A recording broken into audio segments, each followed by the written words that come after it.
Hey everybody, this is Chase Petiche back with a weekly Witchy Bitch video message.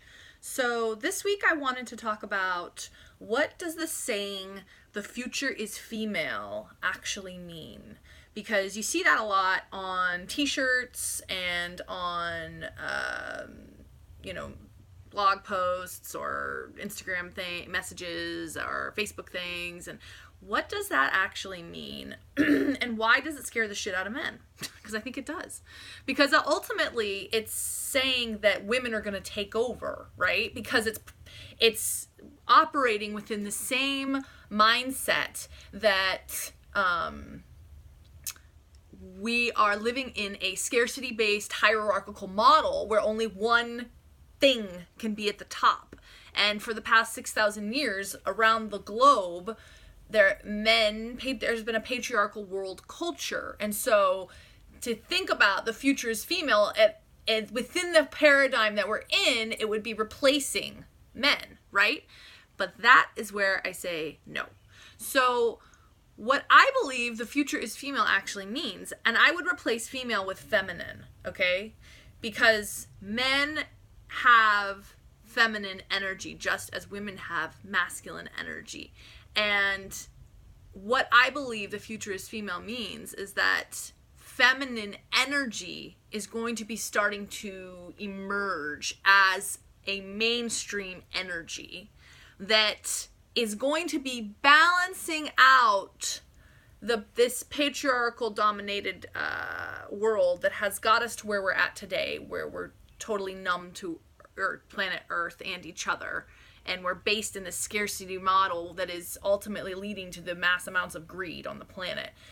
If we are, as we are, beginning to move into an era that is feminine, I'm going to talk about what feminine traits are and what that means for us and the planet.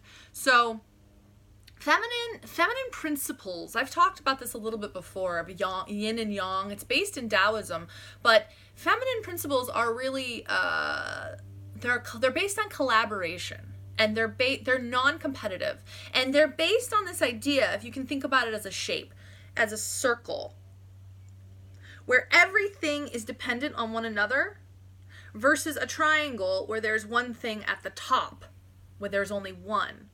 The feminine principle is actually collaborative, so there actually is no there is not one person, one thing dominating.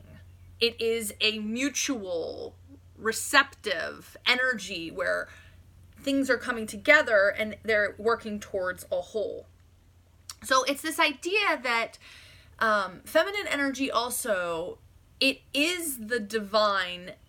It is opening up to this divine flow, which is the divine feminine, which I believe is Mother Nature herself, which is abundant. It is endlessly abundant. It is infinitely abundant. And if we let it be, right? So there's that saying, nature abhors a vacuum. What is that? Have you guys ever heard that? What does that saying mean? I've always heard that. I never knew what it meant. So what it means is that if you create any space, if you clean out a space, nature will literally come in and fill it.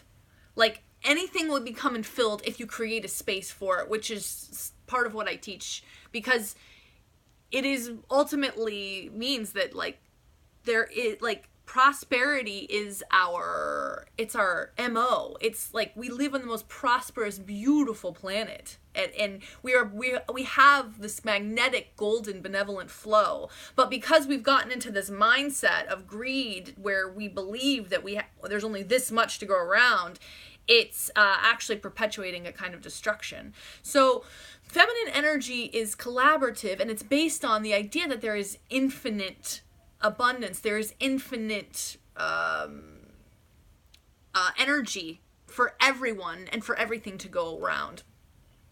It also is based in the feeling realm. So feminine energy it's actually where our shadow is too. It's based in the internal, mysterious, feeling, intuitive realm. So what that means is that as consciousness is emerging and waking up on this planet, and women are becoming more awakened, as are men, and are getting more power and feeling more worthy, that also means that feminine energy, which women have but men have as well, but they've been really trained out of it, which is based in sensitivity, which up to this point has been seen as very negative, right? To be sensitive in our culture, in any patriarchal world culture, is to be seen as weak, because it's all about this warrior archetype that is dominating, right? And so if we can come back to ourselves and start focusing in as the feminine emerges, I've seen this throughout my practice. I see woman after woman after woman, and men too, that are at a point where they are breaking. Like, their status quo is no longer working for them anymore. They don't necessarily know who they are. All they know is that they can't continue as they're continuing. And so what that actually means is that they're going to have to go deeper, because we've been operating on this realm, this mental realm. We are going to start integrating our hearts and our emotions, our intuition, our feeling, which is the feeling realm, right? So that is what the feminine, that's part of what the feminine paradigm is. And as we begin to access more and more of our own feelings, we begin to be able to be more in touch with our authentic selves, because we're not reacting from the mass culture consciousness, where it's a constant competition to strive and have this and have that and look like this and be like this. And we honor how we are feeling in the moment, which generally, what I have found, being an empath and a very sensitive witch on this planet, is that I have a lot of grief. I have a lot of sadness about. I also have a lot of joy. And so as we begin to feel more and become less numb and out of our heads, we open up our capacity to grieve as well as feel joy. And we're like unleashing our hearts, opening our hearts and beginning to open up to the truth of ourselves, which is what also is happening all over, especially in America, like the truth, right?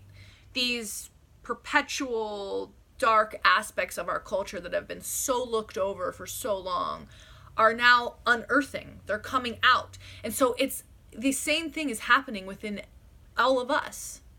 It's happening on a collective level, and it's happening on an individual level. So as we begin to open up to our own darkness, which means things that we have been within ourselves and in our lives that we've been kind of just rolling along with, but that really don't work for us and are actually kind of killing our spirit and our soul and making us kind of into robots, where we just become numb because we're so unhappy and we have to take antidepressants and things like that. As we begin to emerge, this truth is emerging, which underneath the truth is always the feelings. The truth is the feelings. How do we actually feel about this? Generally, it's pretty crappy, because we are trained in this culture to just hate ourselves and to constantly never feel good enough and be in fear all the time. And so that as we begin to unearth this and shine light on these aspects of ourselves, we will begin to start feeling more, and we will wake up to the truth of what we see in front of us and the world around us, the natural world, our own psycho-spiritual emotional body, our relationships, how we feel about our work. All of this is going to start coming up, and it's going to create crises, because the status quo, like I said, can no longer be pushed in the same vein that it has been for as long as it has been. So begin to wake up to all of this, this is what the future is female actually means. It means that we're entering an era that is going to be based more in a heart center and in the feeling realm, that is going to be collaborative, and it's going to be based on this model that is ultimately, we're starting to feel our connectedness with one another. And we start to see that as consciousness begins to emerge, there really isn't much need to compete, because we all have something very sacred to offer this planet, and we're all in it together.